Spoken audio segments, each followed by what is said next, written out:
Hukum Islam adalah syariat yang diadakan oleh Allah Subhanahu wa Ta'ala untuk umatnya yang dibawa oleh Nabi Muhammad Sallallahu Alaihi Wasallam, baik hukum yang berhubungan dengan akidah maupun hukum-hukum yang berhubungan dengan amaliyah.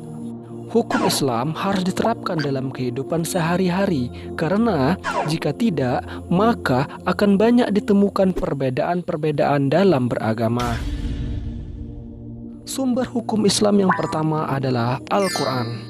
Al-Quran adalah sumber hukum Islam yang pertama dan utama, karena Al-Quran langsung berasal dari Allah Subhanahu wa Ta'ala melalui malaikat Jibril yang diturunkan kepada Nabi Muhammad Sallallahu Alaihi Wasallam. Al-Quran berisi perintah, larangan, anjuran, kisah Islam, ketentuan, hikmah, dan lain-lain yang menjadi pedoman bagi hidup manusia untuk menjadi manusia yang bertakwa kepada Allah dan menjadi manusia yang berakhlak mulia. Al-Quran sebagai sumber yang baik dan sempurna memiliki sifat dinamis, benar, dan mutlak. Dinamis maksudnya adalah bahwa Al-Quran dapat berlaku di mana saja, kapan saja, dan kepada siapa saja. Al-Quran diturunkan tidak hanya untuk umat tertentu atau untuk zaman tertentu saja. Al-Quran bersifat benar, artinya Al-Quran mengandung kebenaran yang dibuktikan dengan fakta dan kejadian yang sebenarnya.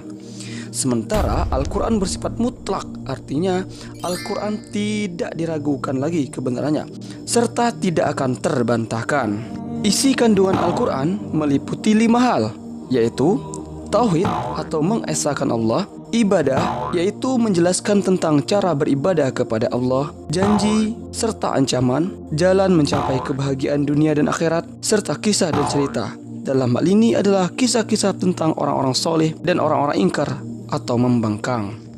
Sumber hukum Islam yang kedua adalah Al-Hadis. Menurut bahasa, Al-Hadis mempunyai beberapa arti, yaitu jadid yang artinya baru, qorib berarti dekat, khabar berarti berita. Sedangkan menurut istilah, Al-Hadis adalah segala berita yang bersumber dari Nabi Muhammad Sallallahu Alaihi Wasallam, baik berupa ucapan, perbuatan, maupun pengakuan dari Nabi Muhammad Sallallahu Alaihi Wasallam. Fungsi dari Al-Hadis adalah sebagai pengukuh atau penguat dari hukum-hukum yang telah ditetapkan dalam Al-Quran, sebagai penjelas dari hal-hal yang sudah disebutkan di dalam Al-Quran, dan sebagai penjelas dari hal-hal yang tidak atau belum dibicarakan di dalam Al-Quran. Ditinjau dari segi banyak atau sedikitnya jumlah orang yang meriwayatkan hadis atau disebut dengan perawi hadis, hadis terbagi menjadi 2, yaitu hadis mutawatir dan hadis ahad. Hadis mutawatir merupakan hadis yang diriwayatkan oleh segolongan orang yang menurut kebiasaan tidak mungkin berbuat dusta, sehingga ada yang berpendapat bahwa tingkat kebenaran hadis mutawatir sebanding dengan Al-Quran. Sedangkan hadis ahad adalah hadis yang diriwayatkan oleh beberapa orang saja, akan tetapi tidak mencapai derajat mutawatir. Dari segi mutu periwayatan, hadis dibagi menjadi 3, yaitu hadis sahih, hadis hasan, dan hadis dhaif.